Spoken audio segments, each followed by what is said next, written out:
Hi everyone, welcome back to my channel. On today's tutorial I will be teaching us how to cut and sew this trending boo as well as how to add sequence on it. Now let's start. I folded my fabric into four. I have my customer length to be 59 inches. I added 1 inch as hem allowance. Remember, it doesn't have any joining at the shoulder, so there's no need of creating any allowance there. So I keep on marking the 60 inches all through just to make sure that my measurement is accurate.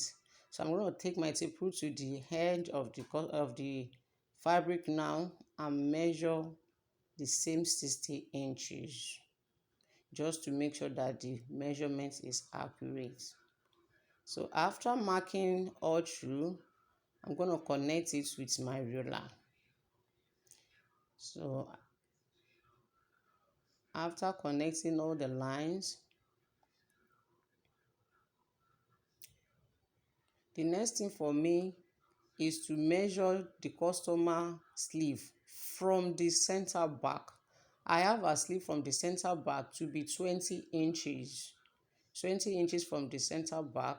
So this is where my 20 inches stops. What I'm having left there is 3 inches. I'll be using these 3 inches to fold the round sleeve. So I want the neck dip to be 7.5.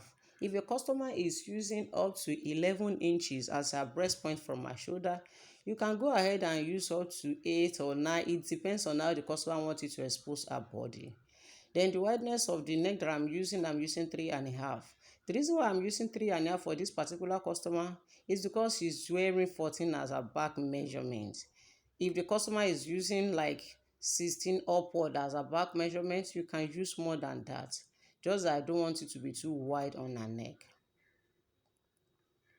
So I went ahead to connect the lines to give me my V-shaped neckline.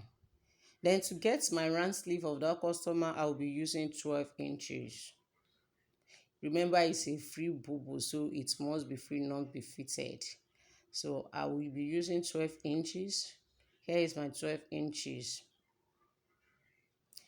Then from that line, I came in by 9 inches. Just measure 9 inches. I'm going to connect the lines. So now I have my customer hip, a normal hip to be 48 inches. Divided by 4, remember we folded our fabric into 4. Divided by 4 will give me 12 inches. So I'm going to use 15 inches for our hip. What I will do first is to locate where our half length is. On that half length, I will mark 8 inches down to locate where our hip line is. So you can just measure it from the shoulder to locate our hip line. On that hip line, I will start my measurements, which is 15 inches. Our normal hip is 12 inches divided by 4. 48 divided by 4 is 12 inches. But I will add 3 inches extra to make it more free. You know, it's boo-boo. So instead of me to be marking 12, I will mark 15 inches all through. 15 inches. That means after cutting this thing, I will be having extra 12 inches for her. That will make it more free to walk, which is 3 inches times 4. That is 12 inches. So I went ahead to connect the lines. On this armhole, my lines must not be sharp. You can use French curve, you can use freehand. Me, I'm used to freehand. Never mind. That has been my style. So I will be using my freehand to connect my lines back to the armhole. Remember, we need sewing allowance. So the next thing for me is to add 1 inch sewing allowance all through.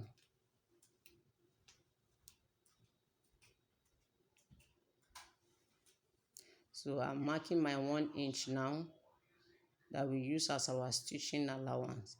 Here, you know, I have a cuff line there, so my staple tool must cuff like that. So I need to connect the lines now.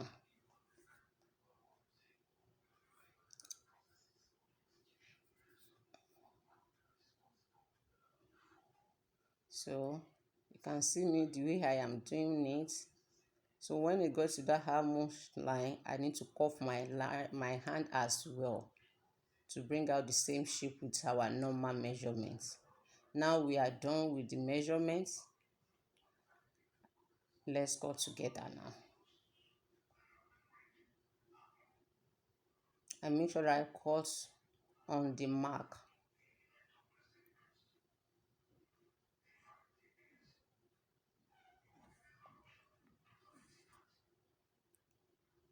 In the process of cutting it, my hand is coming straight like this, but when you get to the hammer again, remember it must be curved. Just follow the mark that you've created. Now I'm done with that side. It remains the neck. We are having the same length line for the front and the back. That's the style of this bubu. Remember, it's being folded by 4, so when I cut it here, it will definitely show at the back.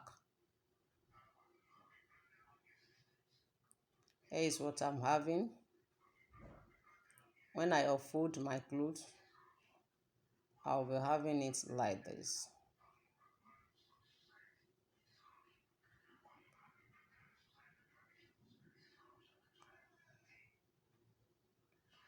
So here is the neckline. So I went ahead to cut the facing. Make sure the facing you are cutting must be big enough, because we still need this facing to cover up the thread after adding sequence on this neckline. So let the facing be big enough, then I will pin it down before taking it to my machine for sewing.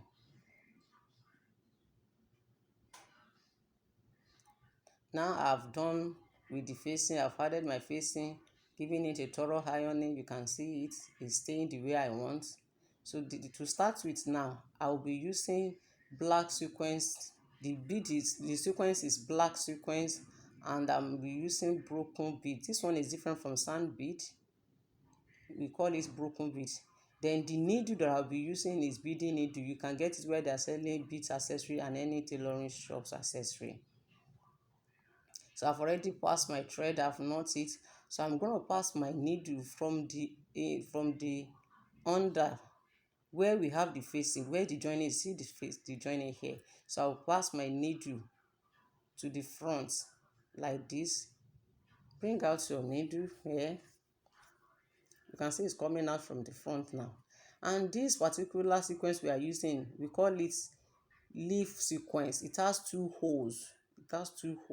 So I will enter 1 hole from the back. That will count the number of sand beads that I want to use. For this particular one, I want to use 4 sand beads. I'm having 1 sequence and 4 beads now.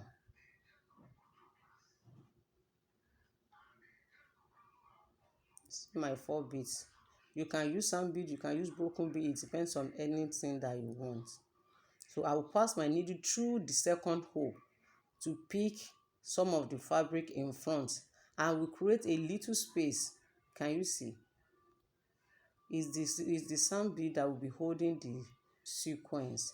So I will pick another sequence, pick another bead, 4 beads as well. Remember the leaf sequence we are using, it has 2 holes. So my needle will just pass through the second hole to hold the fabric. Just place the sequence very well. Take away your beads and pass it through the hole, the second hole, and pick just small part of that fabric, just small, just to make sure that it's holding together with the fabric.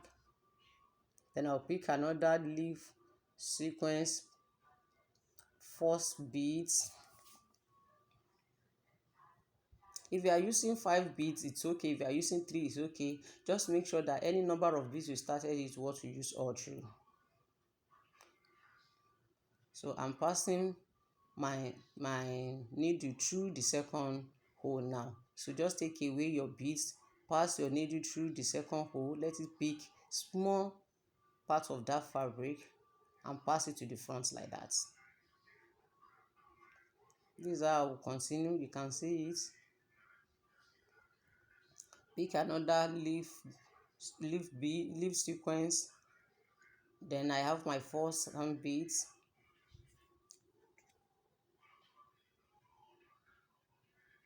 I'm calling it sandwich so that people will not get confused, because some people will be asking which one is broken beads again. You can as well use sandwich, just that the shape is different.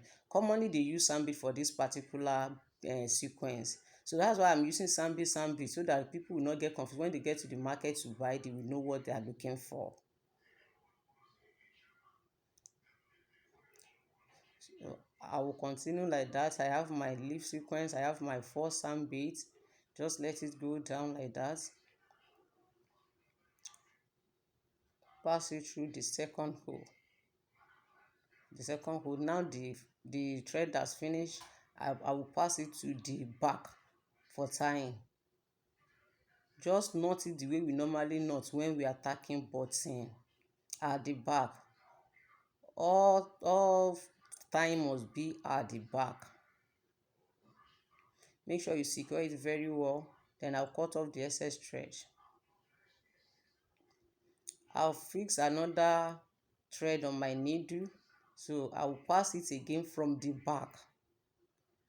The starting, the finishing, everything must be at the back. That is the essence of that big facing that we cut at the beginning. Then I'm going to pass it close to the last sequence that I used. Then I will continue like that.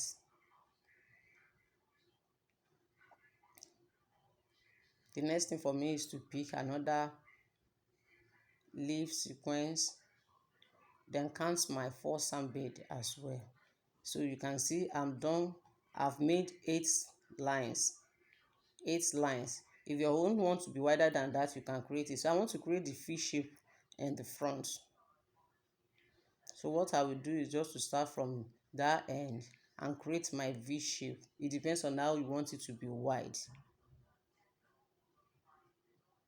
I will just make sure it's at the center to form the V shape that you want. So I've created the V shape that I want. This is the wideness that I want to use. Then the next thing is to fill the inside with the sequence. Here is the result that you are seeing. Here is the result you are seeing. Hope this is helpful. Don't forget to like, share and love my video.